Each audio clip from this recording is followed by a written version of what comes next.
மலருக்கு வாசம் உண்டு கொடிக்கொரு கிளையும் உண்டு எனக்கென்று என்ன உண்டு நிலவுக்கு வானம் உண்டு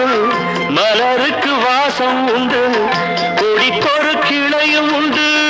எனக்கென்று என்ன உண்டு ஏன் படைத்தானோ இறைவனும் என்னை மனதில் எனக்கு நிம்மதி இல்லை